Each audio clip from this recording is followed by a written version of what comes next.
This will be a day long remembered. Now I am the master. Welcome to another episode of Legends and Theories, and welcome to my review of Peter Jackson's film, The Hobbit, An Unexpected Journey, Extended Edition.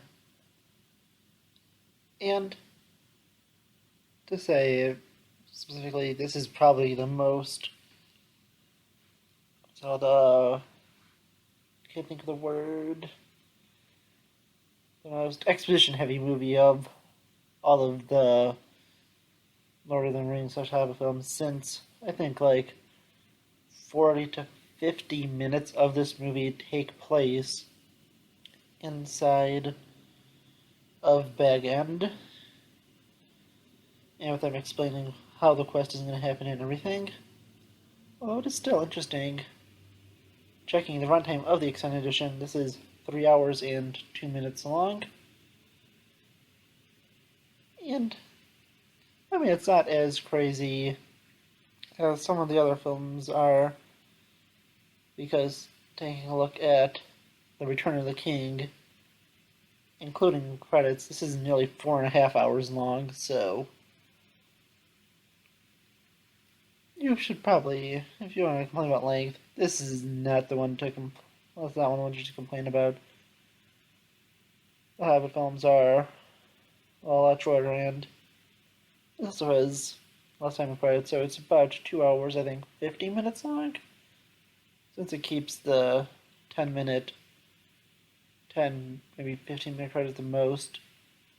And unlike the extended editions of Lord of the Rings, which, oh boy, those end credits are, those are the ones that are getting on half an hour long of end credits. But we'll talk about that when we get to Lord of the Rings. And with The Unexpected Journey, there's a lot of nice little things added in. We get to see so much more of the films. We get to learn a little more about them. We see much more in depth. I think there was an extended opening. And yeah, I don't remember as much of the stuff added into the film. This is one of the ones that, I believe, Fellowship of the Ring doesn't have too much added in. It does have, in terms of plot content, it has a nice scene where I think it's Bilbo looks upon the shards of Narsil and the fight between Sauron and Isildur from the movies, since I think it's in the books it is Sauron versus Gil-galad and Elendil. He looks upon the painting there and looks at the ring, and that was nice. And, well, in this we have Andy Serkis's Gollum, and that's an amazing performance. He does such a good job with that role. And yeah, looking at it, the first half of the movie, besides the opening, which shows the attack on Dale and Erebor, is pretty exposition filled, and is mainly them setting up. I love the scene at the beginning where, we see all the dwarves show up to Bilbo's house. It is such a fun one, and was always a great part of the book. And going through the rest of it, the party is, an unexpected party is a pretty great time. We have one of the few Tolkien songs brought into it, That's What Bilbo Baggins Hates, and the Misty Mountain song, although that is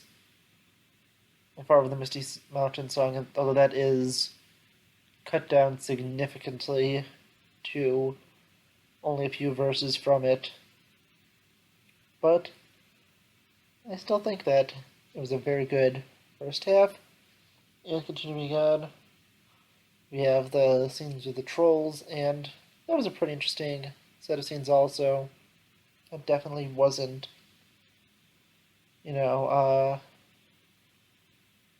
the same as going to the other scenes. These were a lot more comedic, and I believe Tolkien did regret naming them. I think it was Bert, Tom, and Bill.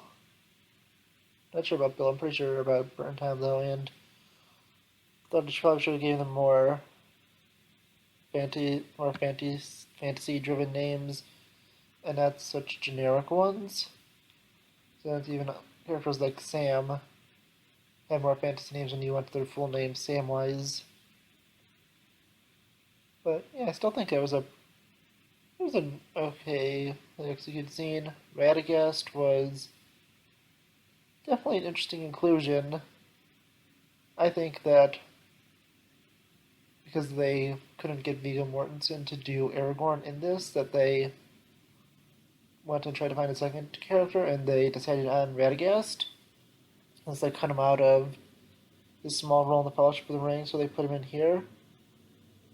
As I truly think that initially Radagast would have been replaced by Aragorn, since they did want to get him in the films, but the actor refused.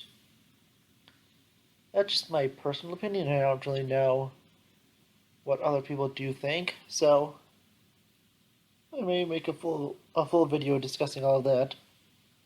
Well, let's continue on, and Radagast comes and starts to push Gandalf towards looking at Dol Guldur and into the return of Sauron, which he brings up to the White Council, and Saruman just goes and laughs him off, but Galadriel does believe him. And this is different from the book, where Gandalf was always planning to leave the company of Thorin because he knew that Sauron was in Dol Guldur and was already planning to go and get him out. And then we go to Rivendell, and yeah, things are pretty similar here. I think there was just some other extended scenes placed here.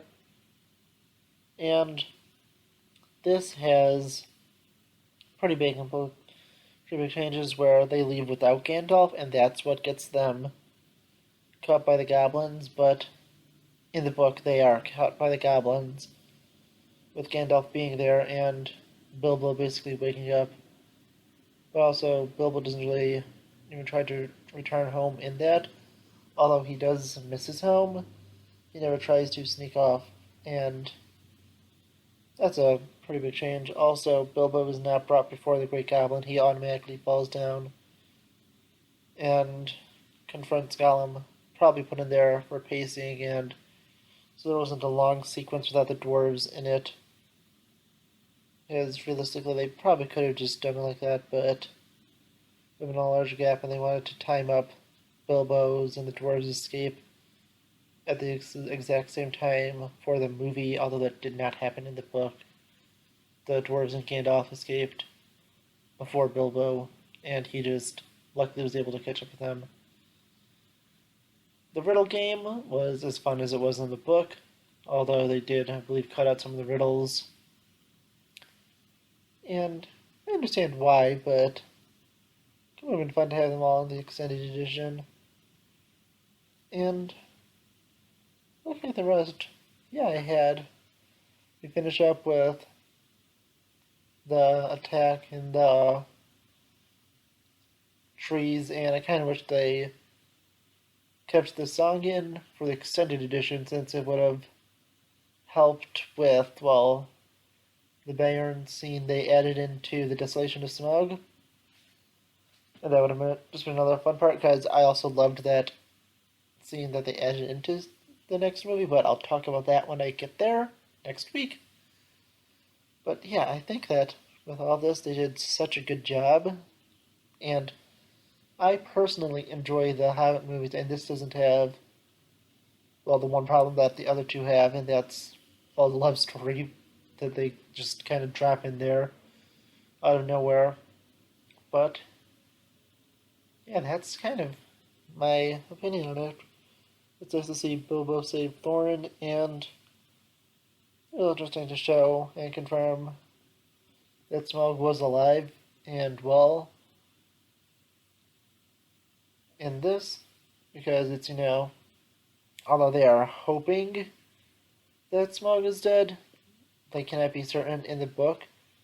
It's never really revealed until, well, Bilbo goes down there. Even when they are there, they're saying, yeah, he's probably alive, but they're like, fingers crossed he's not. And that builds up a little more tension in the book, but seeing as most people probably already know how this is going to end, since they probably already read the book, yeah, I think it's fine to say that Smaug was alive. Yeah, I think this was a pretty good interpretation, and although I do enjoy the book a little more, it is nice for this, although you could say maybe a little too long. And this could have worked as a two-part story where this, well, led up to, in the beginning, to maybe them escaping to the Long Lake. And then the next one could have been them arriving in Lake Town to the end. But either way you go with it, I think that this was fine. I don't think that, this is the one that definitely covered, in terms of content, the most from the book, the most accurately it could, with, of course, a few changes. And talking about Frodo being in the beginning, that was just a nice way for them to kind of tie it in to Lord of the Rings, since people were already well familiar with that. And that's just kind of what I think. I wonder what you thought of it. Are you with me in kind of the minority of actually liking these films? Or with the majority of hating them? Or have you not watched them? No matter what you did, I do hope you enjoy, and I will see you all in the next episode of Legends and Theories. Thank you for watching this episode of Legends and Theories. Please subscribe, like the video, share the video, leave a comment, check out the video on screen, and may the Force be with you.